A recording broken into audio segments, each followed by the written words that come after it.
Ang hirap mong kausapin, Lay. Hindi ka marunong sumunod sa akin. Niloko mo ako. Pinaasa mo ako na matutupad ang plano ko. Alam mo na noong pumani si Edward na mahal ko. Patawarin niyo ako.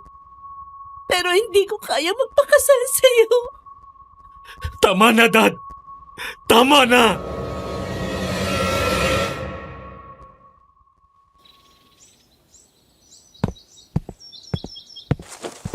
Ate Lay, ang ganda-ganda mo lalo. Tsak na maiiyak si Kuya Edward kapag nakita ka. Sa tingin mo, magugustuhan niya talaga tong ayos ko? Oo naman, sigurado yun. Si Kuya Edward pa ba? Mula noon hanggang ngayon, in love sa'yo yun. Araw ng Sabado.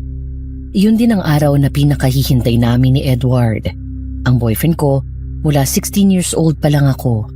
Dahil sa araw na yon nakatakda ang aming kasal. Ako na yata ang pinakamasayang babae sa mundo nang mag-propose siya sa akin. Makalipas ng ilang buwan na paghahanda, ay dumating na nga ang pinakahihintay namin na sandali. Handa na ang lahat. Nakasakay na ako sa aking bridal car at nakasuot na rin ang aking trahe de boda. Maya-maya pa ay nakarating na kami sa simbahan.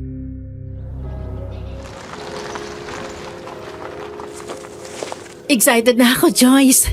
Nariyan na ba si Edward? Sandali ate, bababa lang ako. Bumaba si Joyce ng kotse at pumasok sa simbahan. Bukod sa akin ay naroon na ang mga magiging ninong at ninang namin, pati na rin ang mga abay. Ilang sandali pa ay lumabas si Joyce mula sa loob ng simbahan. Ate, wala pa daw si Kuya Edward eh. Ha? Baka na-traffic lang o kaya nag-LBM sa kaba. Sa hindi maipaliwanag na dahilan ay labis akong kinabahan. Kahit kailan ay hindi pa nalilate si Edward, lalo at alam nito na importante ang okasyon, lalo na at mismong araw iyon ng aming kasal. Agad akong nag-text sa kanya, pero makalipas ng ilang sandali ay wala akong natanggap na sagot. Hanggang ang paglipas ng mga minuto ay naging 1 oras at higit pa. Doon na ako mas nakaramdam ng takot. Sinubukan kong tawagan ito pero naka-off ang phone niya. Wala pa rin ba siya? Wala pa ate eh. Maya-maya ay dumating ang isa sa kaibigan ni Edward. Hindi ako nakatiis at bumaba na ako sa kotse. Habang kausap ito ni Joyce, napansin ko ang pagbabago ng ekspresyon ng mukha ng pinsan ko. Nawala ang ngiti nito at bumakas doon ang gulat. Tumingin ito sa akin na may labis na pag-aalala. Joyce, may nangyari ba kay Edward? Ate, si Kuya Edward, Bakit? Anong nangyari sa kanya? umalis na daw kagabi pa. Pumunta ng Amerika. Hindi. Hindi totoo yun. Hindi magagawa ni Edward sa akin yun. Ate, sorry. Hindi. Hindi na darating si Kuya. Umalis... Ay! Ate! Ate Lay! Tulungan niyo ako! Inimatay si ate!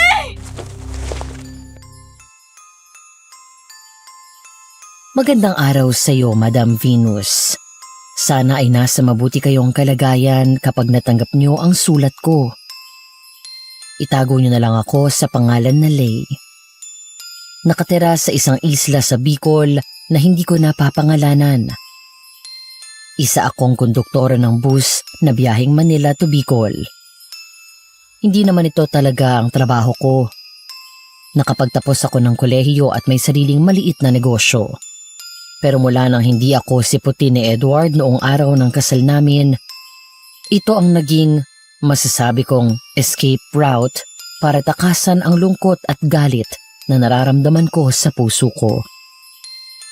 5 taon na ang nakalipas mula ang araw nang dapat sana ay kasal namin. Binago ng kabiguan na yon ang pagkatao ko. Nakalimutan ko na kung paano ngumiti, paano maging masaya. Wala akong ginawa kung hindi ang magtrabaho umaga hanggang gabi.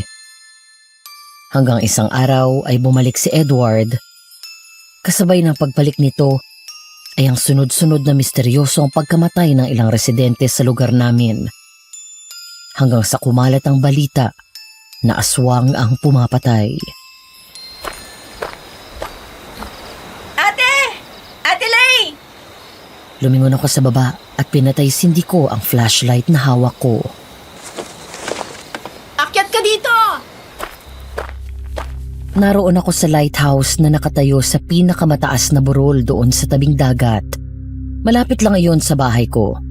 At sa tuwing napapagod ako at gusto kong takasan sandali ang malungkot kong mundo, doon ako pumupunta. Maya-maya pa ay nakaakyat na doon si Joyce. Kanina pa kita hinahanap eh. Sabi na nandito ka lang. Bakit? May problema ba? Wala naman. Yayayain sana kitang kumain eh. Nakaluto na kasi ako. Nagpapahinga lang ako. Napagod kasi ako sa biyahe. Nagpapahinga. O baka naman naaalala mo na naman si Kuya Edward. Hindi ba dapat nakalimutan ko na siya, Joyce? Dapat hindi ko na siya iniisip dahil sinaktan niya ako. Pero ba't ganun? Kahit anong gawin ko, kahit magpakalunod ako sa trabaho, naaalala ko pa rin siya. 5 taon na nakakalipas, dapat nakapag-move on na ako. Siguro ate, kailangan mo ng closure para tuluyan kang makausad. Kahit isang beses lang, kailangan makausap mo si Kuya Edward. Di na. Salamat na lang. Sige na, susunod na ako. Nang bumaba si Joyce ay naiwan na naman ako doon sa taas ng lighthouse. Nakatanaw sa madilim na karagatan habang pinapakinggan ang tunog ng alon na kasing ganda ng isang musika. Ang mga bituin sa madilim na kalangitan ay hindi mahulugang karayom. Malamig ang simoy ng hangin pero wala nang mas lalamig pa sa puso ko sa mga sandaling iyon. Ilang sandali pa ay bumaba na ako ng lighthouse at naglakad pabalik ng bahay. Malapit na ako sa amin nang makatanggap ako ng tawag galing kay Kuya Jordan, ang driver ng bus at kapartner ko sa trabaho. Kuya, musta? Hoy, Lay. May nasagap akong balita. Ano, chismis na naman yan. Hindi, totoo to. Ang alin? Nanganganib tayong mawala ng trabaho. Ano? Bakit? Malaki daw palang pagkakautang ng kumpanya at hindi na nakakabayad si boss. Dahil doon ay posible nang mapasara tayo at mawala ng trabaho. Nako paano kaya ngayon yan? Hindi ko rin alam eh. Sana naman hindi. Isa pa rin sa dahilan kaya ako tumawag sa'yo kasi pinapupunta tayo ni boss sa terminal ng maaga. May meeting daw muna tayo bago bumiyahe. Sige. Salamat, kuya. Laglag ang mga balikat namin nang lumabas sa opisina. Kakatapos lang ng aming meeting at kinumpirma ni boss ang malaking problemang kinaharap ng kumpanya. Inamin niya sa amin na hindi nito alam kung hanggang kailan na lang ang operasyon at biyahe ng mga bus. Ibig sabihin ay tuluyan na kaming mawawala ng trabaho. Paano ngayon yan? Paano na tayo? Malamang babalik na lang din ako sa isla tapos concentrate na lang ulit ako sa negosyo ko. Buti ka pa nga eh. May backup plan. Ako, ewan ko. Baka bumalik na lang din ako sa pangingisda. Pero ang sabi naman ni boss, may pag-asa pa na may salba ang kumpanya. May kinakausap na daw siya na posibleng tumulong para hindi tuluyang mapasara. Sana nga. Ang hirap sa panahon ngayon na walang maayos sa pinagkakakitaan. Hayaan mo kuya, magiging maayos din ang lahat. Magdasal na lang tayo na sana hindi tayo mawalan ng trabaho. Mabuti pa nga. O ano? Handa ka na? Lapit na tayong bumiyahe. Oo, pasakayin ko na yung mga pasahero. Sige. Kukunin ko lang yung gamit ko. Yung mabiyahing Maynila dyan, sakay na! Pakilabas ng mga ticket ha, mga ma'am, mga sir. O yung mga pabiyayang Manila dyan, sakay na kayo. Baka maiwan kayo. Lumipas ang mga araw. Sa bawat biyahe namin papunta ng Maynila at pabalik ng Bicol, palagi kaming nangangamba na yun na ang magiging huling biyahe namin. Hanggang sa isang magandang balita ang bumungad sa amin pagdating pa lang sa terminal. Ayon sa isang kasamahan namin ay hindi na mapapasara ang bus company dahil may bago ng may-ari nun. Nabayaran nito ang utang ng kumpanya at hindi na kami mawawalan ng trabaho.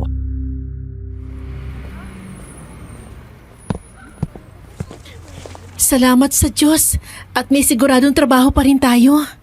Mabuti na lang talaga. Balita ko ay napakayaman daw ng nakabili. Pero bilib din ako sa kanya dahil ang lakas ng loob niya na bumili ng kumpanya na may malaking utang. Pwede siyang malugi. Kung sino man yon, napakabait niya. Sana makilala ko siya. Ay, sabi ni boss, darating na daw ngayon yung bagong may-ari. Hintayin na natin bago tayo umuwi. Sige. Kahit napagod at puyat ay naghintay kami sa pagdating ng bago naming amo. Maya-maya pa, isang magarang kotse ang pumasok sa bus terminal. Napansin ko na nagmamadali na nilapitan ito ng dati naming boss at pinagbukas pa ng pinto. Nang bumaba ang driver ng sasakyan, literal na nabitawan ko ang bag ko nang makilala ko kung sino iyon. Si Edward. Mabilis na binalik ako ng sandaling iyon sa araw na winasak nito ang aking puso. Ang lahat ng puot, galit at kahihiyan na dinala nito sa akin. Lahat ng iyon ay naalala ko. Parang sinipa ako ng malakas sa dibdib nang nakipaggitian nito sa dati kong boss at nakipagkamay. Isang hinala ang nabuo sa isip ko at sana ay nagkakamali ako. Teka, si Edward yun ah. Hindi ako nakasagot dahil hanggang sa mga sandaling iyon ay tulala pa rin ako habang nakasunod ang tingin kay Edward. Hanggang sa nakumpirma ko ang aking hinala nang ipakilala ito na bagong may-ari ng bus company. Salamat sa inyo. Bago ako sa ganitong negosyo at kakailanganin ko ng tulong ni Mr. Romero. At syempre, kailangan ko ng tulong at kooperasyon nyo para mas lalo pa nating mapalaki itong kumpanya. Huwag kayong mahihiyang lumapit sa akin kung may kailangan kayo. Thank you, boss! Woo! Edward! Doon ako natauhan. Nang kumurap ang mga mata ko ay nahuli ko siyang nakatingin sa akin. Malamlam ang mga mata na para bang maiiyak ito at tila napakaraming gustong sabihin. Naramdaman ko ang pangingilid ng luha ko. Kaya bago pa ako tuluyang umiyak, ay agad kong dinampot ang gamit ko at nagpaalam kay Jordan. Kuya Jordan, mauna na ako. Lay, sandali lang. Lay! Mabilis akong naglakad palayo. Sa bawat hakbang ko ay paulit-ulit kong inaalala ang araw na dapat sana ay masayang araw naming dalawa na naging isang bangungot para sa akin. Hanggang sa may biglang humahawak sa braso ko at biglang sumulpot sa harapan ko si Edward. Lay, sandali lang. Mag-usap tayo. Nanginginig ang mga kamay ko sa galit. Sa halip na magsalita, ay nagunahan sa pagbuhos ang mga luha ko. Hindi ako sumagot. At sa halip ay binawi ko ang braso ko mula dito. Saka iniwan ito at nagpatuloy sa paglalakad. Lay, please. Sandali lang. Mag-usap tayo. Huwag mo naman akong basta talikuran lang. Nagpantig ang tenga ko at bigla akong humarap dito at sinampal ito ng malakas sa pisngi. 5 taon. 5 taon, Edward. Ganon katagal kang nawala? Kahit isang tawag, text o sulat, wala kang iniwan para ipaliwanag sa akin kung bakit hindi mo ako sinipot sa kasal natin. At iniwan mo na lang akong basta. Nasasaktan ka? Dahil tinatalikuran kita nang hindi ka kinakausap? Ganyan na ganyan ang piniramdam mo sa akin nang bigla mo akong iniwan. I'm sorry. Hindi ko gustong saktan ka. Kinailangan ko lang gawin yun. Naipatawarin mo ko. Patawarin? Patawarin kita?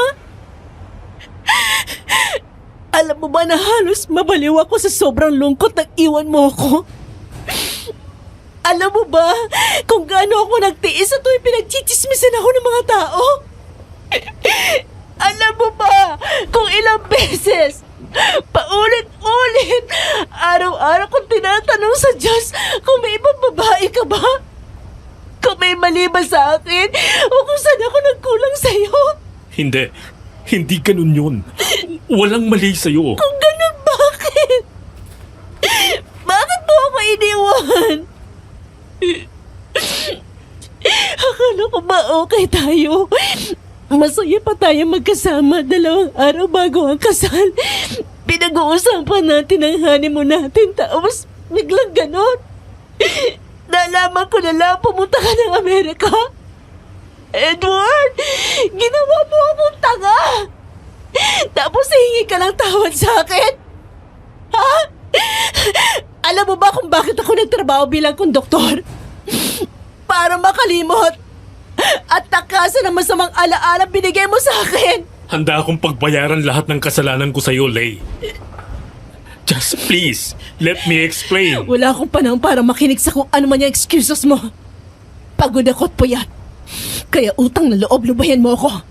Huwag mo akong kakausapin at huwag na huwag ka rin lalapit sa akin. Wala akong pakialam kahit ikaw ang boss ko!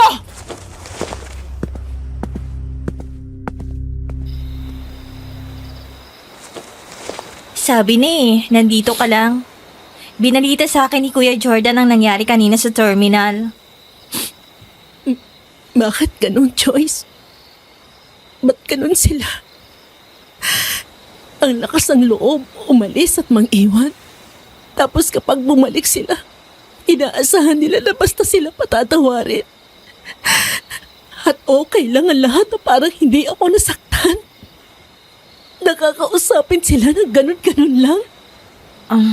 Ate, hindi ba ito na yung chance para maliwanagan ka? Kung bakit siya biglang umalis? Hindi ko alam, Joyce. Ayokong marinig ang paliwanag niya. Baka kung anong kasinungalingan lang sabihin niya sa akin. Ayaw mong marinig? O baka naman takot ka sa pwede mong malaman? Takot saan?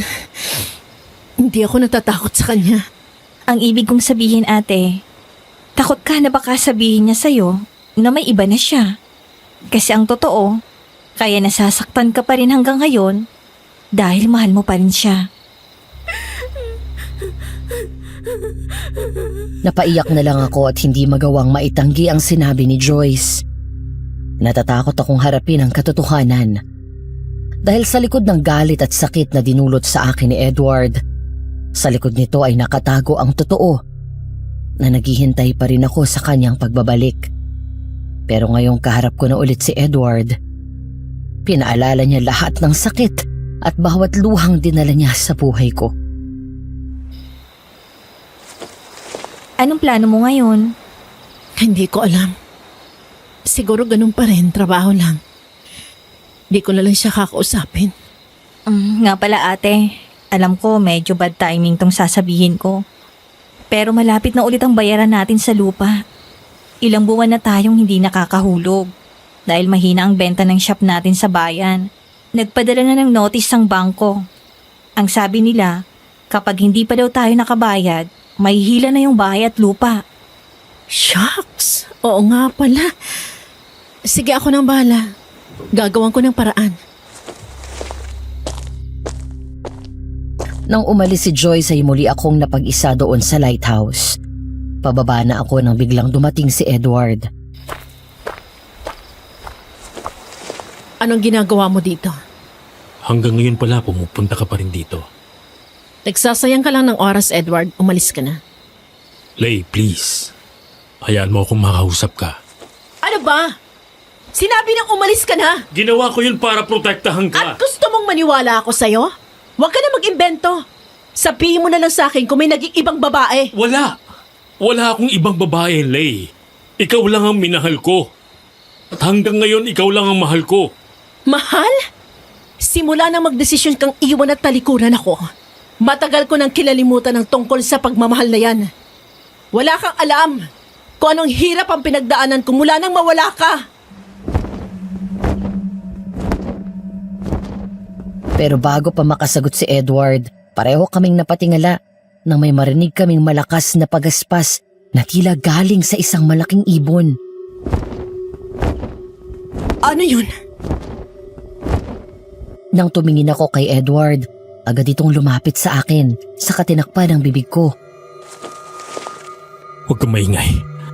Doon sa loob, bilis. Ano bang nangyayari? Basta, doon na muna tayo sa loob, bilis.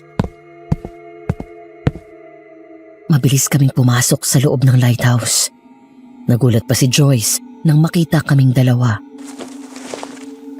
Shh! Huwag kang maingay.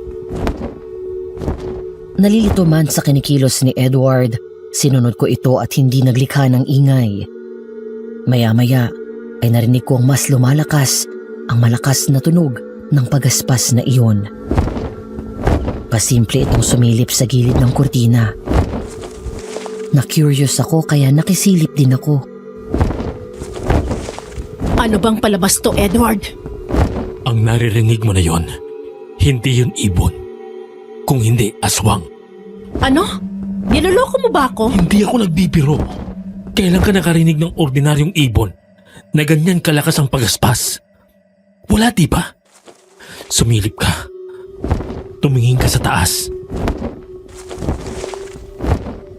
Sinunod ko ito. Nanlaki ang mata ko ng isang hugis tao pero may malaking pakpak na parang paniki at palutang-lutang sa hangin. Ano yun? Aswang. Kailan pa nagkaroon ng ganyan dito? Nasundan namin ang tingin ni Edward ang aswang nang umalis ito at lumipad palayo. Paano mo nalaman ang tungkol sa aswang? Ha? Narinig ko sa mga tao sa bayan. Anyway, mag-iingat ka palagi. Huwag na huwag kang lalabas kapag kumagat na ang dilim. Kapag dumating ka ng gabi mula sa biyahe, magpalipas ka muna ng gabi sa opisina ko. O kaya pumunta ka sa bahay ko dun sa bayan. Alam mo pa naman yun, di ba? Basta, huwag na huwag kang mangangahas na lalabas ng gabi at lalo't mag-isa ka. Oo. Eto ang calling card. Tumawag ka sa akin kapag may kailangan ka. Anytime, Lay. Kahit saan pa yan at anong oras, pupuntahan kita. Sige, salamat. Halika na. Idadaan na kita sa bahay niyo. Aalis ka na? Baka maabutan ka ng aswang. Huwag kang mag-alala. Dala ko ang kotse ko. Sinong nag-aalala? Ako? Hindi ah. Umalis ka na. Bahala ka sa buhay mo. Magkita na lang tayo sa terminal. Maglakay mabuti ng pinto. Kapag may narinig kayong ulit na malakas na pagaspas, huwag na huwag kayong lalabas. Magsabit kayo ng mga bawang sa mga pinto at bintana. Maglagay din kayo ng mga asin. Lay, una na ako. Lumipas ang mga araw. Pilit akong kumilos ng normal sa trabaho, lalo na kapag naroon si Edward. Hindi naman niya ako kinukulit, pero napapansin ko na parang palagi itong nakabantay sa akin. Madalas siyang sumasama sa amin sa biyahe. May mga pagkakataon na siya ang nagiging karelyebo ni Kuya Jordan sa pagmamaneho. Hindi ko rin naman siya kinakausap hanggat hindi kailangan. Napilitan na lang din ako ang pakisamahan si Edward dahil siya ang boss ko. Hanggang isang gabi, habang nasa biyahe kami pabalik ng Bicol at magkatabi kami sa upuan, naglakas loob itong kausapin ako. Oh, sandwich. Kumain ka muna.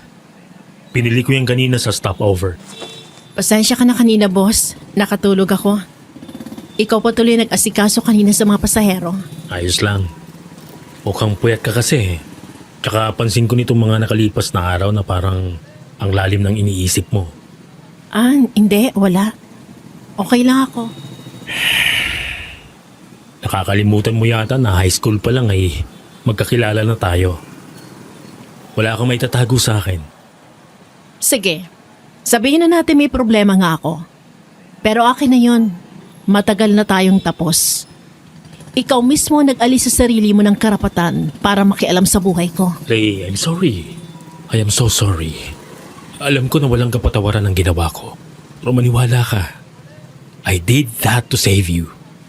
Hindi ko pa kayang ipaliwanag sa iyo ang lahat pero isang araw sasabihin ko sa iyo. At kaya ako bumalik ay para tapusin ang problema ko bago ko subukan na ligawan ka ulit. Sa tingin mo ganun lang kadali yon? Na kapag sinabi mong susubukan mo akong ligawan ulit basta ako papayag? Pagkatapos mo akong pagbukain tanga sa simbahan at sa harap ng maraming tao? Kinuha ni Edward ang kamay ko at hinawakan iyon ng mahigpit. Pagkatapos ay hinalikod nito ang palad ko. Naduwag akong magpaalam sa iyo. Alam kong masasaktan ka at hindi ko kayang makita yon. Mas pinili kong umalis at masaktan ka ng ganon. At least alam ko naligtas ka at buhay ka. Kaysa matuloy ang kasal natin at ilagay ka sa panganib. Anong panganib? Ako? Nasa panganib? Ano ibig mo sabihin? Gaya ng sinabi ko, isang araw ipapaliwanag ko rin lahat sa iyo kapag natapos ko nang ayusin ang problema. Ay nako Edward, di ko alam ba't pa ako nakikinig sa'yo. Please, Lay. Pagkatiwalaan mo ko. Huwag mong hilingin sa akin ang isang bagay na ikaw mismong sumira. Hanggat hindi mo sa akin pinapaliwanag ang lahat. Yung kumpleto. Walang labis, walang kulang. Wala kang maaasahan sa akin, kahit na konti. Napailing na lang ako at inirapan ito. Pagkatapos ay agad akong tumayo. Oh, yung mga bababa dito pakibilis ang kilos. Yung mga gamit nyo baka maiwan. Malapit na tayo sa terminal. Yung mga tulog dyan, sir, ma'am. Oy, gising na po. Malapit na tayo sa terminal. Nang makauwi ako ng araw na iyon sa isla, sinalubong ako ni Joyce ng isang masamang balita. Ayon sa pinsan ko ay dumating ang isang notice mula sa bangko na nagsasabi na kapag hindi pa kami nakapagbayad ay tuluyan ng mahihila ang lupa at bahay na pinaghirapang ipundar ng mga namayapa kong mga magulang. May pera naman ako pero hindi iyon sapat para mapunan ang pagkakautang namin. Matapos yun ay dumating doon si Manang Norma at sinabing gusto daw akong makausap ni Don Marshall, ang ama ni Edward. Naroon si Don Marshall sa loob ng library. Sandali at sasabihin ko sa kanya na narito ka na. Nasaan po si Edward? Ay, hindi siya dito tumutuloy. Bukod sa bahay niya doon sa bayan, may bahay din siya dito sa isla. Malapit lang dun sa bahay mo, hindi mo alam.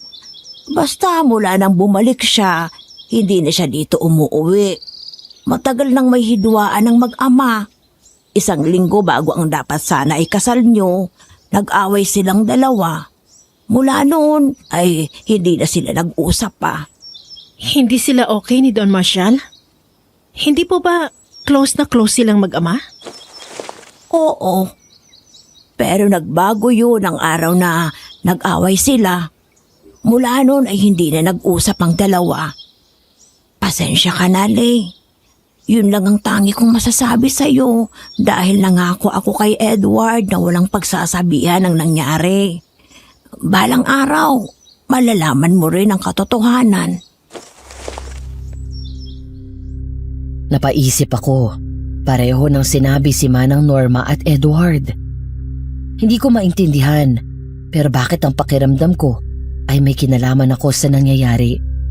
Bukod sa hindi nila masabi sa akin ang totoo, naalala ko na binanggit ni Edward sa akin na pinoproteksyonan niya lang daw ako. Dahil doon ay lalo akong na-curious. Parang lalong kong gustong malaman ang lihim na tinatago ni Edward na tila naging dahilan kaya niya ako iniwan. Bakit daw po ako gustong makausap ni Don Marshall? Hindi ko alam, basta ang sabi, papuntahin daw kita dito. Sandali, pupuntahan ko na siya. Agad na pumasok sa silid si Manang Norma. Nang marinig ko ang baritono at nakakatakot na boses ni Don Marshall, ay bigla akong natakot. Noon pa man ay hindi palagay ang loob ko sa tatay ni Edward. Papasukin ba siya rito? Pumasok ka na daw. Lay, salamat at dumating ka. Magandang araw po. Kumusta na kayo? Eto, tumatanda na pero malakas pa rin. Pinatawag niyo daw po ako? Oo, pinapunta kita dito dahil may gusto akong ialok sa'yo. Nakarating sa akin ang balita na malapit ng hilahin ng bangko ang lupa at bahay niyo. At ang kinikita mo mula sa maliit mong negosyo at sweldo bilang konduktor ay hindi sapat para mabuo ninyo ang kakulangan na pambayad sa bangko. Opo. Meron akong iaalok sa iyo, Lay. Ako ang magbabayad ng lahat ng pagkakautang mo sa bangko. Sisiguraduhin ko na hindi mawawala sa iyo ang bahay at lupa na pinaghirapan na ipundar ng mga magulang mo. Ano po ang kapalit? Magpapakasal ka sa akin.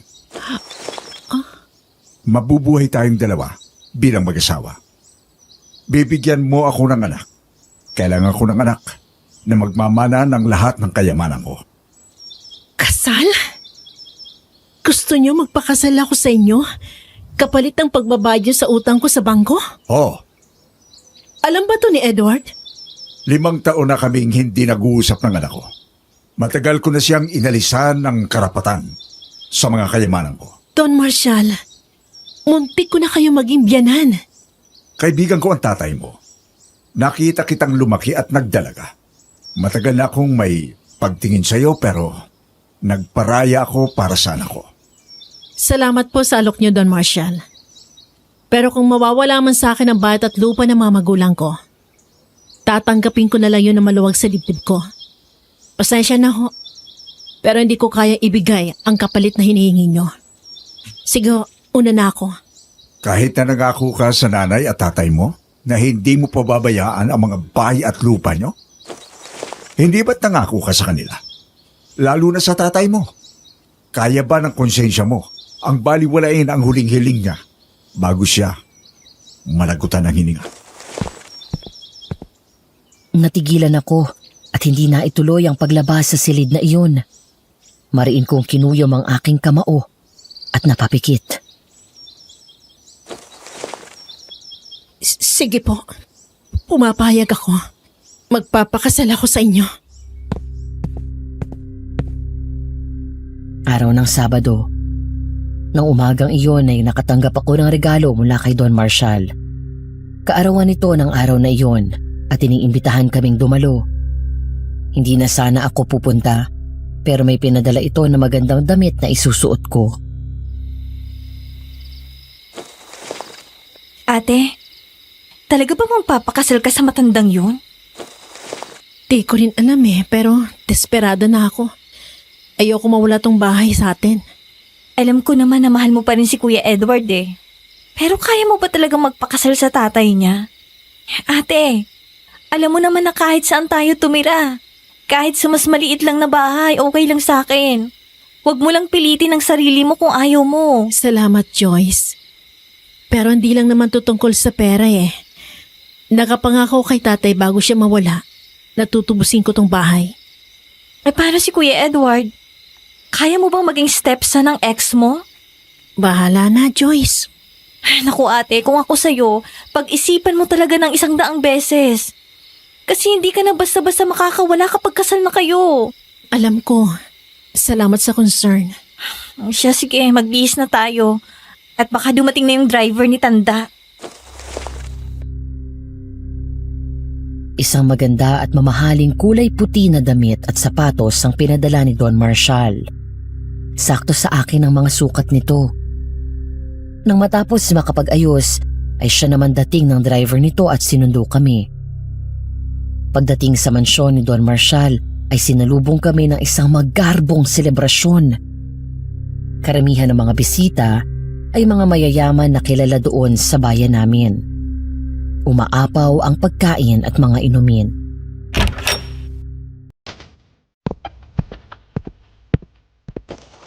Lay, natutuwa akong makita ka dito. Salamat at pinaunlakan mo ang imbitasyon ko. Wala pong anuman. Happy birthday po. Maraming salamat. At siya nga pala, halika at sumunod ka sa akin dito sa library. May ipakikita ako sa iyo. Nabayaran ko na ang utang mo. Makakahinga ka na rin ng maluwag. Lay, Salamat po. napakatagal kong hinintay ang sandaling ito. Sa wakas, mapapasa akin ka na. Gagawin kitang Reyna, Lay. Lahat ng kailangan mo ibibigay ko sa iyo. Hinding-hindi ka magsisisi sa desisyon mo. Naputol ang pag-uusap namin nang biglang kumatok si Manang Norma sa pinto at binuksan iyon. Sa edad nitong 65 years old ay matikas pa rin ang pangangatawan nito. Pero hindi ko kailanman siya matututunan mahalin dahil hanggang ngayon ay si Edward pa rin ang laman ng puso ko. Don Marshall, magsisimula na po ang selebrasyon. Paglabas namin ay naabutan ko na kausap ni Edward si Joyce. Nang lumingon sa akin ang dati kong nobyo, ay nakita ko ang gulat sa mukha. Tila alam na nito ang lahat. Totoo bang sinabi ni Joyce sa akin? Magpapakasal ka kay Dad? Oo. Nagulat kami nang biglang lumapit sa akin si Don Marshall at hinila ako palayo kay Edward. Wala akong nagawa kung hindi ang magpatangay na lang. Kinantahan ito ng mga bisita at binati habang todong ngiti ang matanda. Maraming salamat sa inyo. At natutuwa ako na nakarating kayong lahat ngayong kaarawan ko. Gusto ko rin gamitin ang pagkakataon na ito para i-anunsyo ang nalalapit kong kasal kay Lay. Gulat na gulat ako na napatingin kay Don Marshall. Ang una kong naisip agad ay si Edward, kaya bigla akong lumingon dito at mabilis na umiling. Sandali lang. Wala sa usapan natin i-anunsyo mo sa lahat ang tungkol sa kasal. Malalaman din naman nila yan. Kahit na. Bakit ayaw mong malaman ng iba? Dahil ba kay Edward? Hanggang sa hindi ko inasahan ang sumunod na mga nangyari. Biglang lumapit si Edward sa ama at sinuntok ito ng malakas sa mukha. Nawala ng balanse si Don Marshall at muntik matumba. Animal ka talaga kahit kailan. Ikaw na nga may kasalanan kung bakit hindi natuloy ang kasal namin. Tapos eto ka ngayon? Pakakasalan mong babaeng mahal ko? Hindi ko siya ibibigay sa'yo. Pumayag na siyang magpakasal sa akin. Wala akong pakialam. You stay away from her. I mean it, Dad! Dahil kapag pinilit mong gusto mo, alam mo lang mangyayari. Hinawakan ako sa kamay ni Edward at hinila palabas ng mansyon. Mabilis naman sumugod sa amin si Joyce at nagmadaling lumayo sa lugar na iyon. Nang makauwi si Joyce sa bahay ay dinala naman ako ni Edward sa bahay nito. Pagdating sa loob ay galit itong humarap sa akin. Nasisiraan ka na po talaga ng bait? Ito bang paraan mo para gumanti sa akin? Ang pakasalan ng daddy ko? Wala kang alam sa pinagdadaanan ko.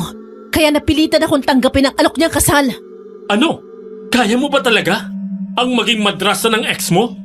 Nakasanla ang bahay at lupa namin, Edward. Mawawala sa akin yon kung hindi ako pumayag sa alok na kasal ng daddy mo. Sa galit ni Edward ay nasuntok nito ang pader. Lumapit sa akin si Edward at hinawakan ako sa magkabilang pisngi. Huwag ka magpapakasal sa kanya, please. Kapag pumayag ka sa sinabi niya, maniwala ka sa akin.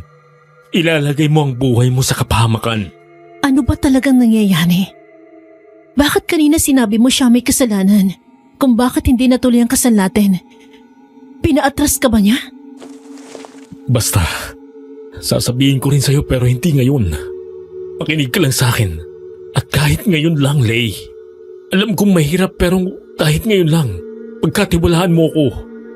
Pag huwag kang babalik sa bahay kahit anong pilit ni Dad, napapuntahin ka doon. Lalo na kung wala ako. Sige. Hindi ko napaghandaan ang sumunod na ginawa ni Edward. Bigla niya akong hinalikan sa labi. Dapat ay itutulak ko siya palayo, sinasampal at sinisigawan, pero naging mahina ako.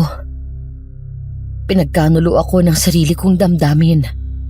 Natagpuan ko na lang ang sarili ko na tumutugon sa kanyang halik, hanggang sa tuluyan akong natauhan at doon ko siya tinulak. I'm sorry. Sige, mauna na ako. Lay, sandali lang. Mabilis akong lumabas ng bahay ni Edward at nagmamadaling naglakad pa uwi. Hanggang sa matigilan ako nang may marinig akong malakas na pagaspas ng kung ano. Tumingala ako. Biglang nanlaki ang mga mata ko nang makita ang isang nakakatakot na nilalang na may malaking pakpak at palapit sa akin.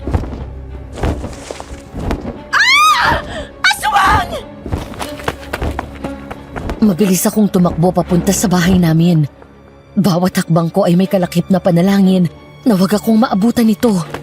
Nang lumingon ako ay nakita ko na nakasunod pa rin sa akin ang aswang. Tulungan niyo ako! Tulong! Lay! Nang lumingon akong muli ay nakita ko na hinahabol na ako ni Edward. Hanggang sa pagtakbo ko ay bigla akong nadapa. Mas matinding takot ang naramdaman ko nang sa muli kong pagtingin sa aking likuran ay nakita ko na palapit na ang aswang. Sinubukan kong tumayo pero nakalapit na sa akin ito.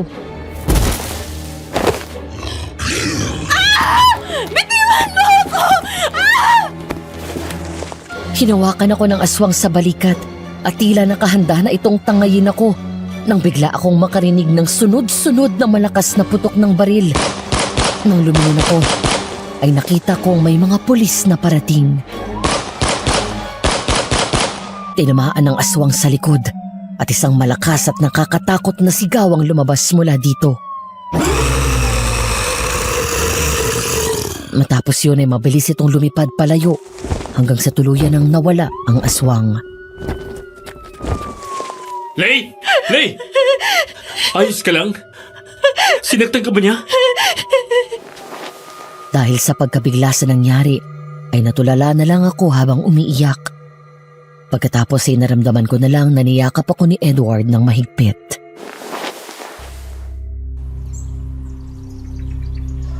Kinabukasan, nagising ako sa ingay na nagmumula sa labas ng bahay. Napilitan akong bumangon at sumilip sa bintana. Nakita ko na halos nasa labas ang mga kapitbahay ko. Maging si Joyce ay kausap ang kaibigan nito. Napilitan akong bumaba saka lumabas. Joyce! Ay, ate! Gising ka na pala. Anong nangyayari? Bakit nasa labas lahat ng tao? Nagkagulo kanina dito. May natagpuan na patay dyan sa dalampasigan kanina. Babae. Turista. Kinatay yung katawan. Kawawa naman. Ewan ko ba, ang sabi nila, wala daw lamang loob. Bigla kong naalala ang aswang na sumalakay sa akin kagabi. Sigurado ako na may kinalaman nito sa nangyari. Ayon kay Edward, nagkataon na napadaan ang mga pulis at nakita ang nangyari kaya mabilis kaming natulungan. Matapos umalis ng aswang ay matagal bago ako nahimasmasan. Namalayan ko na lang na nasa kwarto na ako at kasama si Edward. Nang masiguro nito na nasa maayos na akong kalagayan, saka pa lang ito umalis. Yung aswang na nakita ko ilang araw na nakakaraan, hindi ba't sinalakay din ako noon kagabi? Oo nga ate. Buti na lang nailigtas ka ni Kuya Edward. Kung hindi, baka ikaw ang paglalamayan mamaya. Kaya ikaw ha, huwag kang lalabas ng gabi lalo kapag wala ako dito. Oo ate. May biyahe ka ba mamaya? Bukas pa. Nagkatinginan kami ni Joyce nang biglang dumating doon si Don Marshall. Sakay ng kotse, pinagbukas pa ito ng pinto ng driver bago bumaba. Anong ginagawa mo dito? Mari ba tayong mag-usap? Ano pa bang kailangan mo? Nakatakda na ang kasal natin, Lay. 1 buwan mula ngayon. Don Marshall, pwede ho bang umatas na sa kasal? Sorry po pero maling-mali na pumayag ako na hindi na pag-iisipan ng mabuting lahat. Nataranta lang ako ng araw na yon. Naunahan ako ng takot. Babayaran ko na lang ang perang pinambayad niyo sa bangko. Huli na ang lahat, Lay. Ikaw mismo ang tumanggap sa loko. Wala akong pakialam kung nabigla ka man. Hindi ka na maaaring matras. Hindi ko ho kayo mahal. Ang anak niyo pa rin ang mahal ko. Maya-maya ay biglang dumating si Edward at hinarang nito ang sarili sa pagitan namin ni Don Marshall. Hindi ka ba nakakaintindi? Sinabihan na kita na layuan mo si Lay. Ikaw ang lumayo sa kanya, Edward. Sa akin siya ikakasal. Hindi ka ba naiiya sa sarili mo? Ang babaeng dapat ay magiging manugang mo. Gusto mong pakasalan? Ayaw niya sa'yo. Pakiusap ho, umalis na lang kayo. Gaya ng sabi ko kanina, babayaran ko sa inyo ang perang binayad niyo sa bangko. Pasensya na ho pero hindi ko kaya magpakasal sa inyo. Patawarin niyo po ako. Narinig mo? Ngayon lumayas ka na. Nang makaalis si Don Marshall ay saka palang humarap sa akin si Edward. Okay ka lang? Oo, salamat. Lay, pwede ba tayo mag-usap? Yung tungkol sa nangyari kagabi. Saka na. May gagawin pa ako eh. Sige, pasok na ako. Dahil sa natagpuan na bangkay ay kumalat ang balita mula sa isla hanggang sa bayan na may aswang na pumapatay. Nagdala iyon ng matinding takot sa mga residente. Para wala nang mapahamak pa, ay nagpatupad ng malawakan na curfew sa lugar namin. Para makasiguro sa kaligtasan ni Joyce, habang nasa biyahe ako at pinauwi ko muna ito sa bahay ng isa namin na kamag-anak na nasa kabilang bayan. Partner, kanina pa tingin ang tingin sa'yo si boss. Nag-away na naman ba kayo? Anong na naman? Di pa kami nagbabati, no? Ang akala ko kasi nagkabalikan na kayo. Pero totoo ba yung naririnig kong balita? Sabi noong mga nakapunta sa birthday ni Don Marshall, ikakasal ka na daw sa matanda. Ay nako kuya, wag mo na ipaalala yun.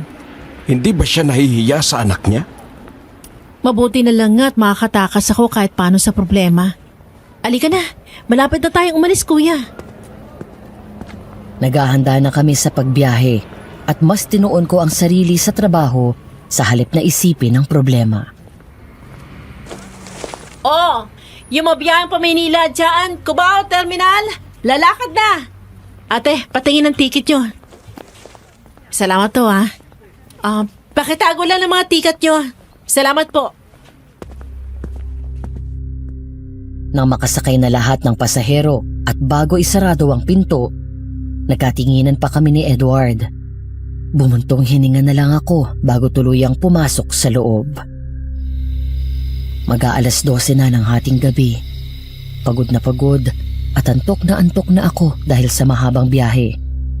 Mabuti na lang at sa isang araw pa ang biyahe namin pabalik ng Bicol.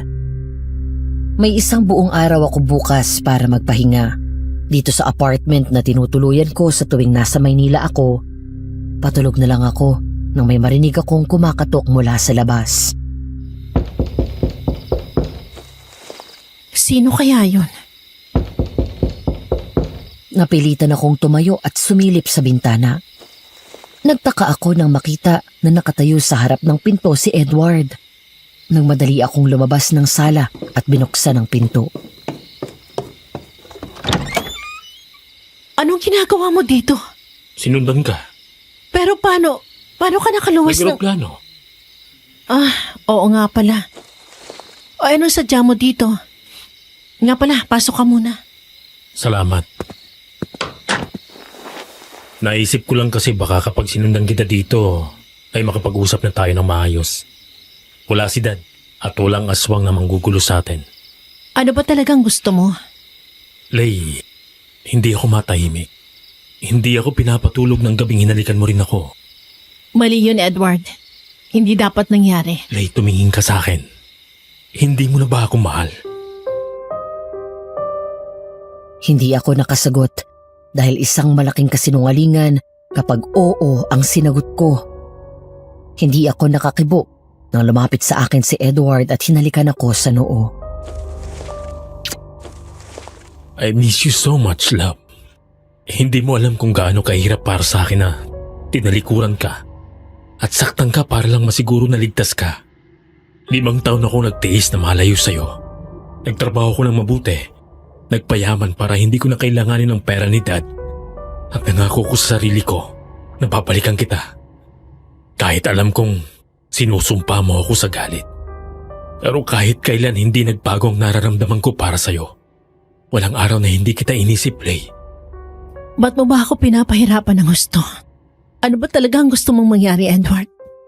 Kasi nalilito na ako eh. Umalis ka at iniwan ako para ano? Iligtas ako? Saan? Tapos babalik ka na lang basta't inaasahan mo na tatanggapin kita ng ganun lang? Basta pagkatiwalaan mo lang ako ulit. Hayaan mo na manatili ako sa tabi mo at protektahan ka. Please, para sa'yo tong ginagawa ko. Ewan ko, Edward. Hindi mo ba ako na-miss? Hindi mo na ba ako mahal? Hindi ako nakasagot. Nanatili lang akong nakatingin sa kanya. Nang muli akong halikan ni Edward sa labi, ay hindi ko na naman nagawang tumanggi. Naging marupok na naman ang puso ko at muling bumigay. Hanggang ang simpleng halik na yun ay nauwi sa mainit na tagpo. Namalayan ko na lang na naroon na kami sa loob ng silid at sinusuko ko ang lahat sa kanya. Hintayin mo lang, love. Isang araw, ipapaliwanag ko sa'yo ang lahat. Natatakot ako, Edward, Saan? na baka iwan mo ako ulit. Nagkamali ako nun. Dapat ay kinausap muna kita para nasolusyonan nating dalawang problema. Hindi kita dapat iniwan. Ligtas ka nga pero nasaktan naman kita. Ano ba kasi yun? Bakit hindi mo masabi sa akin? Dahil kapag nalaman mo ang totoo, baka lalo ka lang matakot. Paano na ngayon? Tayo, ang daddy mo. Itatama akong lahat ng pagkakamali ko sa'yo. Pupunuan ko ang 5 taon na pagkukulang ko. Hindi na ulit kita iiwan. Hindi na ako mangangako. Basta't gagawin ko na lang. Itutuloy natin ang kasal. Talaga? Oo. Kung gusto mo sa lalong madaling panahon magpakasal na tayo. Kahit civil lang. Basta mapatunayan ko lang sa'yo na totoong sinasabi ko. Para wala nang magawa si Daddy. Hindi ako papayag na mapunta ka sa iba. Lalo na sa isang tulad niya. Bumalik ka na nga talaga, love. I love you so much, Lay. I love you so much too, Edward. Simula ngayon, tumigil ka lang sa pagkukonduktor mo. Tulungan mo na lang ako sa opisina para hindi ka na mapagod sa kakabiyahe. Tulungan mo na lang akong magpatakbo ng kumpanya. Sige. Tanga na akong tanga. Marupok na akong marupok. Pero mahal ko pa rin si Edward. Yun ang isang bagay na hindi ko na kaya pang itago. Umiti ako nang halikan niya ako muli sa labi. Ilang sandali pa, bigla kaming napahinto nang may marinig kaming malakas na lumagabog sa bubong ng bahay. Ano yun? Baka pusa lang.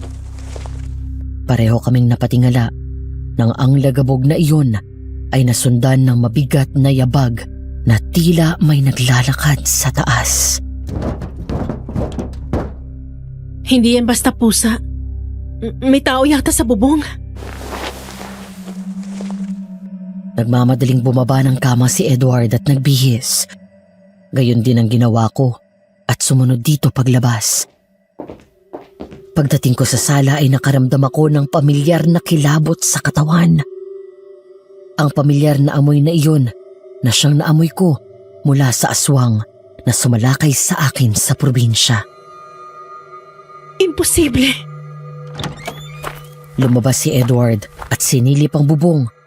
Pagkatapos ay tumingin sa akin at umiling. Wala namang tao. Pero rinig na rinig ko may naglalakad. Hanggang sa napatingin si Edward sa sanga ng isang malaking puno na nakatinim doon lang sa bakuran ng apartment. Nanlaki ang mga mata nito sa gulat at tumingin sa akin at tumakbo pabalik. Lay! Pasok sa loob! Pasok! Aswang!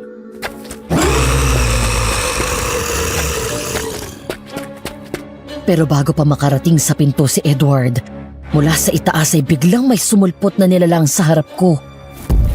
Nanlaki ang mata ko nang makita ang aswang. Ang parehong aswang na sumalakay sa akin sa probinsya.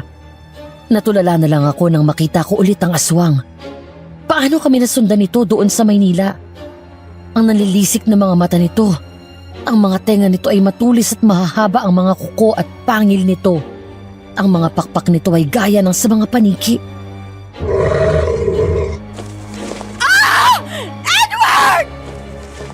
Isasarado ko na dapat ang pinto nang bigla akong mahawakan ng aswang ng mahigpit sa leeg at hinila ako palabas ng bahay. Wag! Wag mo ko sasaktan! Wag! Lay! Maya-maya ay pinalo ito ni Edward ng malaking kahoy mula sa likod.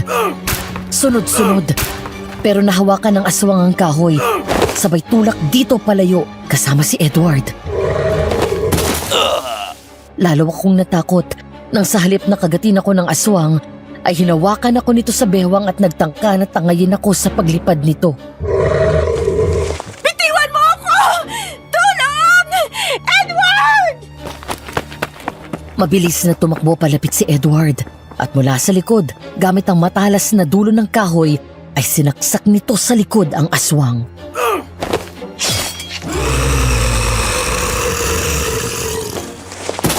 Nabitawan ako ng aswang at agad akong nilapitan ni Edward at tumakbo pabalik ng bahay. Nang maisarado namin ang pinto, ay sinubukan pa nitong sirain ang pinto maging ang bintana.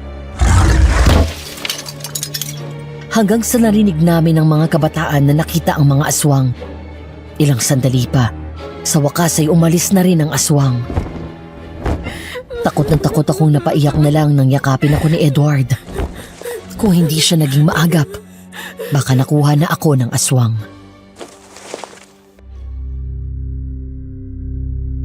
Mula sa Maynila ay sumabay sa amin sa bus si Edward pabalik ng Bicol. Iyon na siguro ang huling biyahe ko bilang konduktor dahil simula sa Lunes ay sa opisina na ako magtatrabaho. 2 araw na ang nakalipas mula nang mangyari ang pagsalakay sa akin ng aswang sa Maynila. Hanggang ngayon ay isang malaking palaisipan pa rin sa akin ang pangyayaring iyon. Hindi ko maintindihan kung paano at bakit kami nasundan ng aswang doon sa tinutuluyan ko na apartment. Naputol ang pag-iisip ko nang biglang dumating doon sa lighthouse si Edward. Binalot niya kaming dalawa ng kumot at niyakap mula sa likod. Naalala mo pa dito palagi ang tagpuan natin? Paano ko makakalimutan? Saksi itong lighthouse sa relasyon natin. Dito nangyari ang first kiss natin. Tapos naalala mo, dito din unang beses na may nangyari sa atin. Mga kalokohan natin noon na nasaksihan ang lugar na ito. Tuwing umuwi ako dito sa isla galing sa biyahe, dito ako pumupunta at nagpapahinga. Lihim na naghihintay, baka sakaling bumalik ka. Sorry for making you wait for 5 years. Babawi ako sa'yo. Matapos lang tong problema natin sa aswang at kay Dad. Magpapakasal tayo agad. Speaking of aswang, hindi ka ba nagtataka kung paano niya tayo nasundan doon? Ang mas weird, alam niya eksakto kung saan ako nakatira. Ang mahalaga, tigtas ka. At hindi ka niya nasaktan. Bakit pa pakiramdam ko gusto kong kunin ng aswang at kilala niya ako. 2 beses na siya nagtangka na kunin ako Hindi siya magtatagumpay. Hindi ka niya makukuha sa akin. Hindi ako papayag. Hindi ko sasayangin ang 5 taon kong tiniis na malayo sa'yo. Sandali lang. Umamin ka nga sa akin. Kilala mo bang aswang? Kasi kung pagtatagping ko lahat ng mga sinabi mo mula nang bumalik ka, parang ganun ang kinakalabasan ng lahat eh. Matagal bago ito nakasagot. Tumingin lang sa akin si Edward at umiling. Hindi pa ako sigurado kung tamang hinala ko. Kaya hindi ko pa masabi sa'yo. Basta ang importante, wag na wag kang aalis.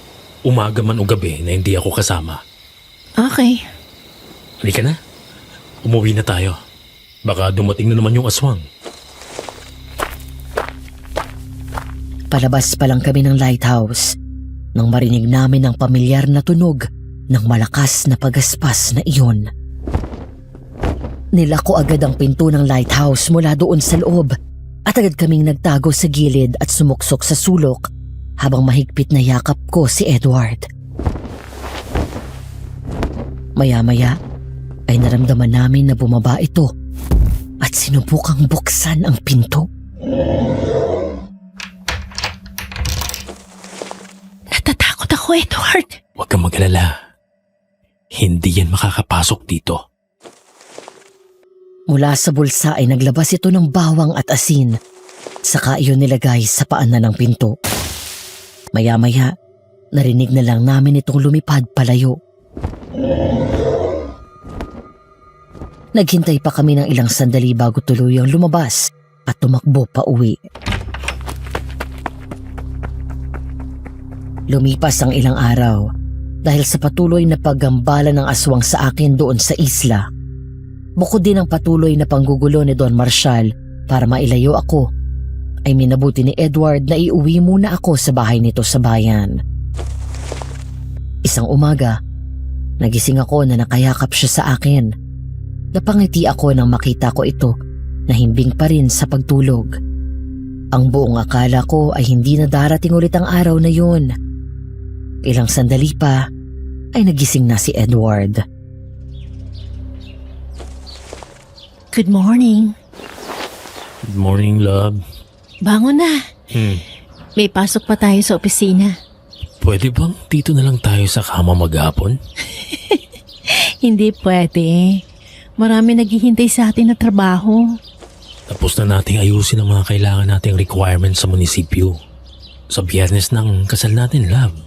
Excited ka na? Oo, pero may kasamang takot. Baka kasi... Mawala na naman ako. Hindi na mangyayari ang kinatatakutan mo. Hindi na ako aalis. Hindi na ako mawawala. Nangako ako sa'yo, di ba? Sorry, love. Hindi ko lang talaga maiwasang hindi mag-alala. Naiintindihan ko. Alam ko naman na kasalanan ko rin kung bakit ka nagkaganyan. Sa araw ng kasal natin, dito tayo manggagaling at sabay tayong pupunta ng munisipyo. Teka, love. May tao sa labas. Ako na. Maligo ka na. Agad itong lumabas ng kwarto at binuksan ang pinto. Napakunot-noo ako nang marinig ko na magsalita sa Edward at iritable ang tono nito. Ano naman ginagawa mo dito? Love? Sino yan? Natigilan ako paglabas ng kwarto at nakita ko si Don Marshall. Nakatayo sa pinto at nagpapalipat-lipat ng tingin sa amin ni Edward. Hindi ko siya nakitaan ng gulat na para bang alam nito na nagkabalikan kami ng anak niya, pero bakas ang galit sa mukha nito. Sinasabi ko na nga ba? Niloloko niyo akong dalawa. Ngayon naman siguro titigilan mo na siya. Nagkapalikan na kaming dalawa, Dad. Sa akin siya magpapakasal at hindi sa'yo. Kung magkano man ang ginastos mo para bayaran ang utang nila kaya kong ibalik yun sa'yo. Kaya tumigil ka na. Alam mo, sa simula pa lang na hindi ka niya mahal. Napakawalang utang na loob mo. Ikaw pa talaga na anak ko ang aharang sa mga plano ko. Ginagawa ko to para sa pamilya natin. Hindi. Ginagawa mo to para sa pansarili mong interes. At hindi ako papayag na gamitin mo sila sa mga kademonyohan mo. Baka akala mo hindi kita kayang saktan, Edward? Huwag mo akong hahamunin! Alam na alam ko yun, Dad. At hindi ako natatakot sa'yo.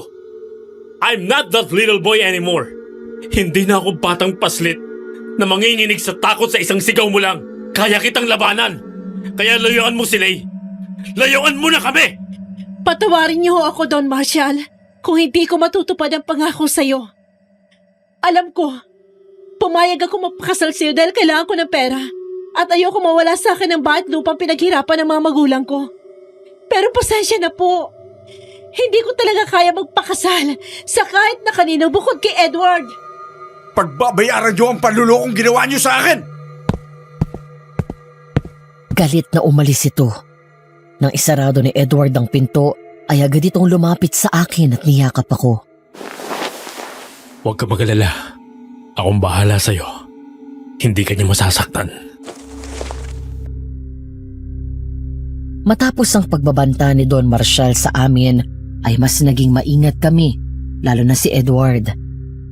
Napansin ko rin na parang palagi itong nag-iisip ng malalim. Alam ko na bukod sa akin, ay may mas malalim pang dahilan ng galit ng mag-ama sa isa't isa. Naputol ang pag-iisip ko nang pumasok sa opisina si Jordan. Hoy, Lay! Si Boss Edward. Pumunta sandali sa isla. May kinuha sa bahay niya doon. Bakit? Wala, may itatanong lang sana ako pero makakapaghintay naman yun. Siya nga pala, nabalitaan mo na ba? Ang alin? May pinatay na naman daw yung aswang. 2 lalaki. Galing sa inuman tapos, ayun, mukhang pag-uwi tsaka sila nadali. Nahihirapang hulihin ng mga pulis at taong bayan yung aswang kasi may pakpak. Ang sabi ng matatanda dito sa atin, wakwak daw ang tawag sa kanila. Sana nga mapatay na yan.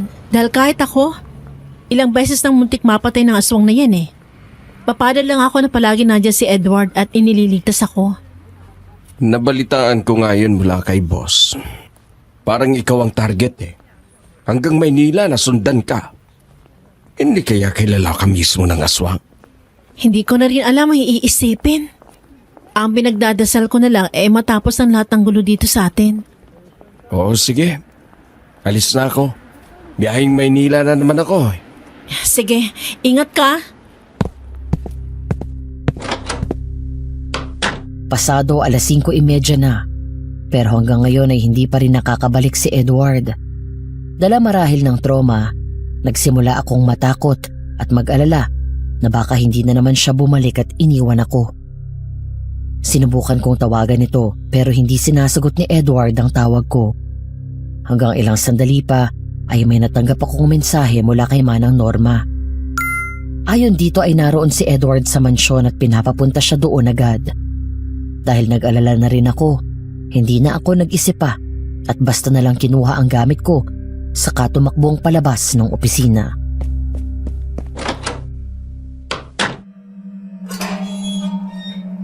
Pagpasok ko pa lang sa mansyon ay sinalubong na ako ng kakaibang lamig ng paligid. Tumatayo ang mga balahibo ko sa katawan. Hindi ko maintindihan, pero mabigat ang pakiramdam ko sa bahay na iyon kahit noon pa. Manang Norma? Manang?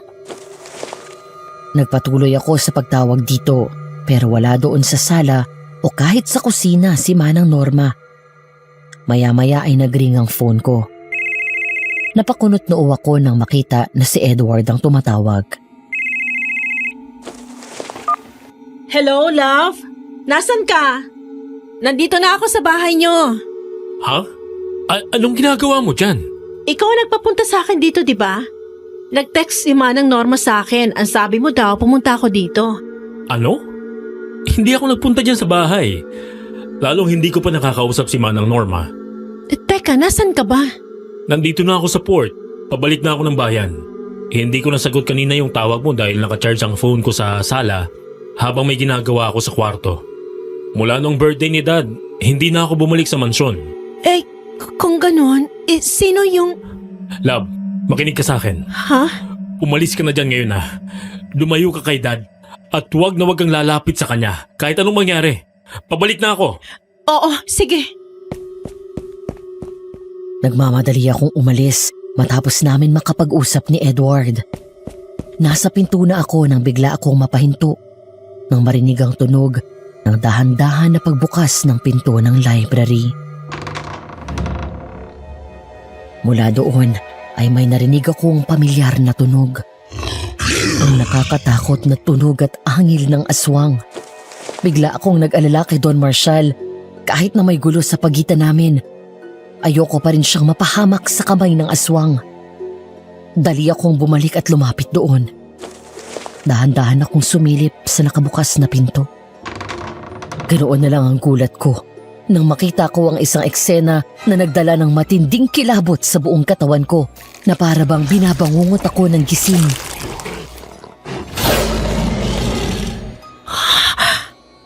Si Don Marshall? Siya ang aswang? Kitang-kita ng dalawang mata ko, Madam Venus, kung paano nagpalit ng anyo si Don Marshall at naging aswang. Ang aswang na humahabol at ilang beses na nagtangkang kunin ako. Ngayon ay malinaw na sa akin kung paano ako nasundan ng aswang hanggang sa Maynila. Kung bakit hindi basta masabi ni Edward sa akin ang lahat. Ito ang lihim niya. Anak siya ng isang aswang. Muntik akong mapasigaw nang mula sa likod ay may nagtakip ng bibig ko at humila sa akin palabas ng mansyon. Nang lumingon ako, doon ko palang nakita si Manang Norma. Anong ginagawa mo dito? Manang, hindi po ba ikaw ang nag-text sa akin na pinapapunta ako ni Edward dito? Hindi ako nagte-text sa'yo. Malamang si Don Marshall yun. Kinuha niya kaninang cellphone ko at hanggang ngayon ay hindi pa ibinabalik. Umalis ka na dito, Lay. Bago ka pa mapahamak. Si Don Marshall po. Alam ko, Iha. Matagal ko nang alam na siyang aswang. Saka ko na ipapaliwanag sa iyo. O kaya si Edward nang bahalang magsabi sa iyo. Ang importante ay makaalis ka dito kaagad. Bilisan mo na bago pa lumabas ang demonyong yun. Sige po. Tumakbo ka na. At kung sakaling habulin ka niya at maabutan ka, isuot mo sa kanya itong kwintas na to. May bindisyon niyang kwintas na yan at sabayan mo ng dasal. Wala nang mas mabisa pang pangontra sa aswang kung hindi ang pananalig sa Diyos. Sinunod ko si Manang Norma at mabilis na tumakbo palayo. Pero ilang sandali pa ay nakita ko ang aswang na lumabas mula sa mansyon at lumipad palapit sa akin. Nanlaki ang mga mata ko at mas binilasan ko pa ang takbo. Sa bawat hakbang ko palayo ay may kalakip na dasal na nagbibigay sa akin ng lakas sa kabila ng takot ko. Panginoon, iligtas niyo po ako. 10 na mga anghel mo sa langit. Iligtas niyo po ako sa kapahamakan. Nataranta ako nang makitang malapit na akong madagit ng aswang. Nang makalapit ito, ay agad akong dumapa para hindi ako mahawakan. Pagkatapos ay mabilis akong tumakbo palayo. Edward! Mga kapitbahay! Tulungan niyo ako! Tumakbo ako ng tumakbo habang hindi ako tinitigilan ng aswang at patuloy akong sinusundan. Hindi ko na malaya na lang na nakarating na ako sa amin. Papasok na sana ako doon pero naalala ko na nakalak yun at wala sa akin ang susi. Kaya naman dumiretso ako sa lighthouse. Mabilis akong pumasok doon at nagtago. Panginoon ko! Tulungan niyo po ako!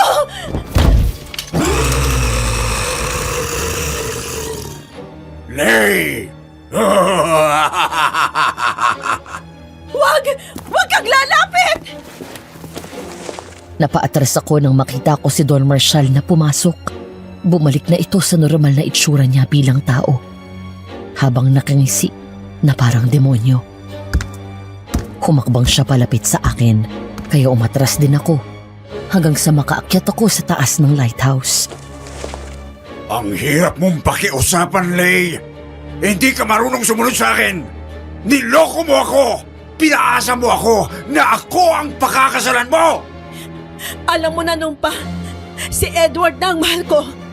Patawarin niyo ho ako para hindi ko kaya magpakasal sa'yo. Dinaan kita sa maayos na pakiusap, mas pinili mo pa rin ang bastardo kong anak. Ngayon, wala akong ibang pagpipilian kung hindi ang daanin ka sa puwersa. Totoo ang sinabi ko sa iyo noon pa.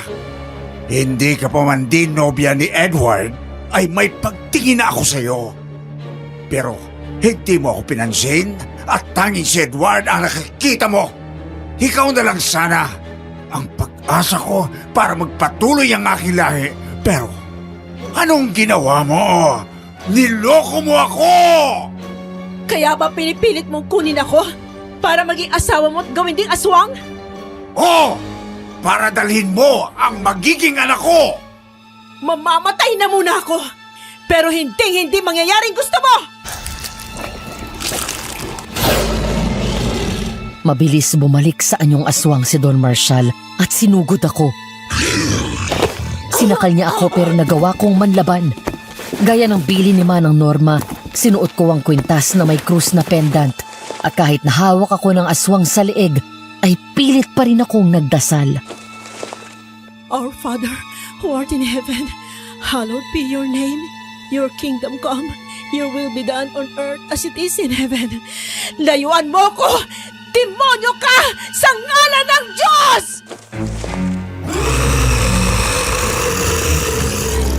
Mula sa likod ay biglang dumating si Edward at gamit ang itak na dala nito ay bigla nitong pinutol ang isang pakpak ng aswang. Malakas na sumigaw ang aswang at nabitawan ako nito saka humarap kay Edward. Nagmadali akong tumayo at umuubo na lumayo sa aswang habang habol-habol pa rin ang aking hininga. Anong ginawa mo?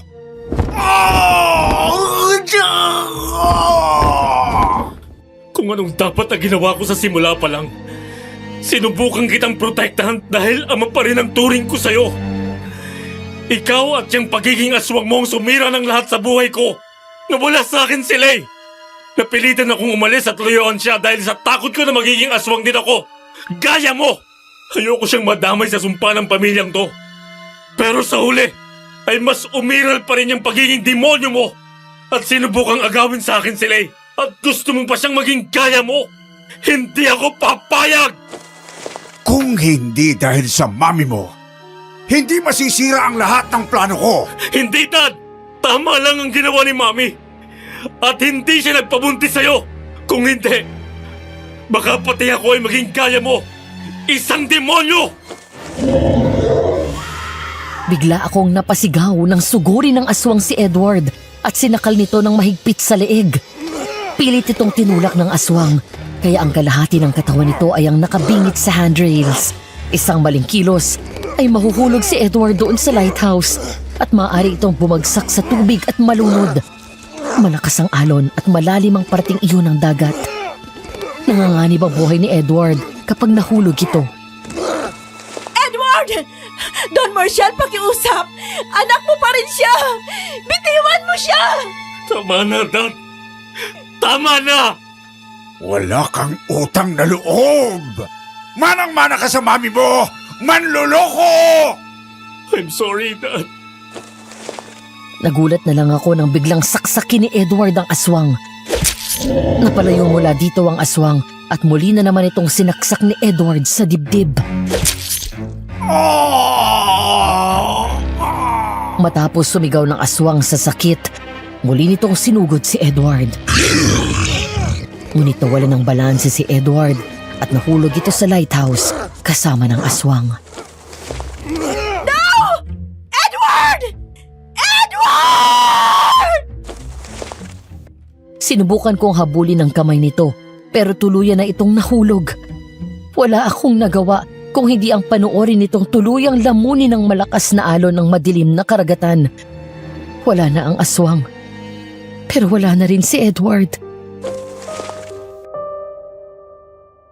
Lumong-lumo ako, Madam Venus, habang naroon sa dalampasigan at naghihintay. Naroon na ang mga pulis at Coast Guard. Nahanap na ng mga ito ang wala ng buhay na katawan ni Don Marshall. Pero si Edward, hanggang ngayon ay hindi pa rin mahanap ng mga ito.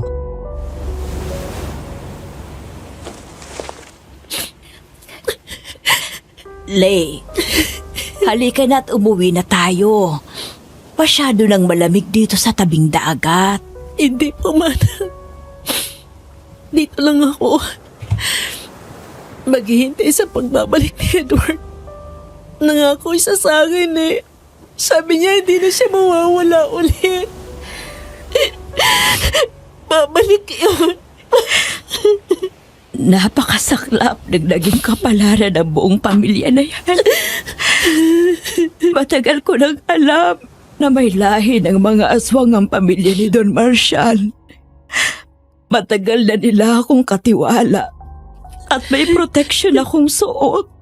Kaya hindi nila ako sinasaktan.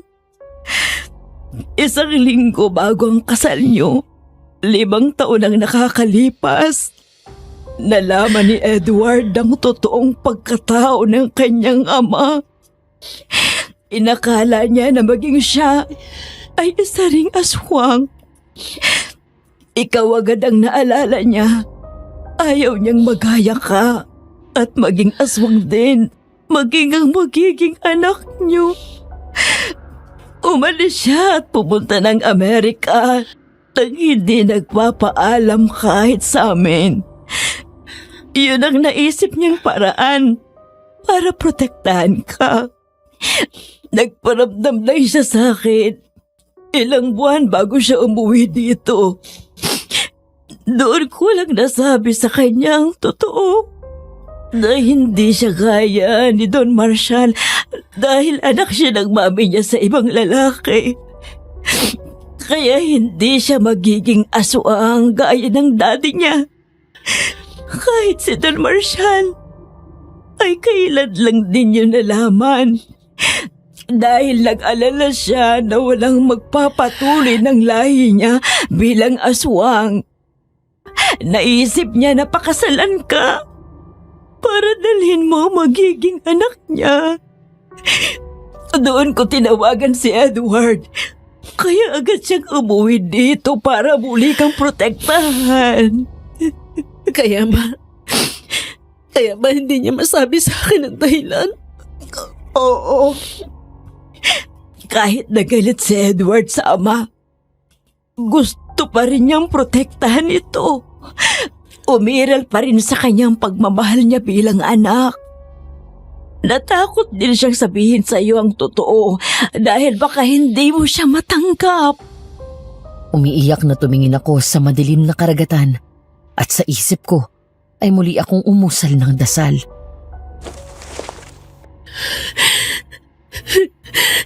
Lord, pwede ba isa na lang? Balik mo naman sa akin si Edward. Pag-iusap. Ayoko mawala na naman siya sa akin.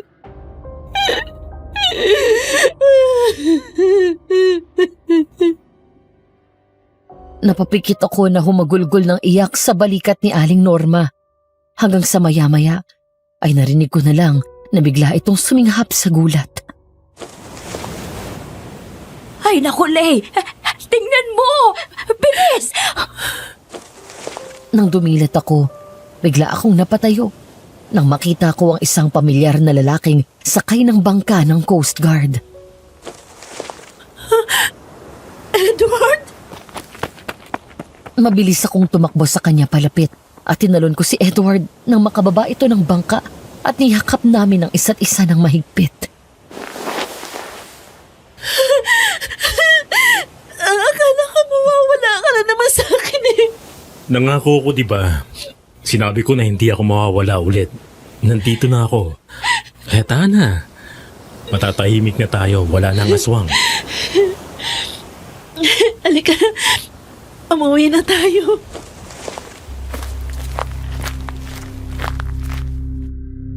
Ilang taon na rin ang nakakalipas mula nang mangyari ang lahat na iyon.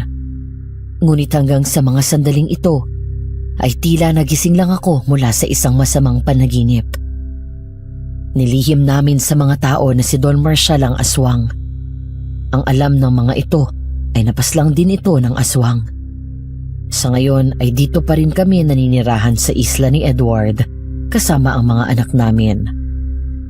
Sadyang mabait ang Panginoon. Siya mismo ang nag-ayos ng lahat at binalik kami ni Edward sa isa't isa. Kung may natutunan man ako sa lahat ng nangyari, iyon ay buksan ang puso ko sa pagpapatawad at buksan ang isip ko at pakinggan ang paliwanag ng iba. Kung hindi ko ginawa yon, baka hanggang ngayon ay miserable pa rin ang buhay ko. Hanggang dito na lang at naway may natutunan kayo sa mga naging karanasan ko, hindi lang sa aswang, kung hindi sa pinagdaanan ko sa buhay. Maraming salamat po at more power sa Aswang Diaries. Nagmamahal, Lay.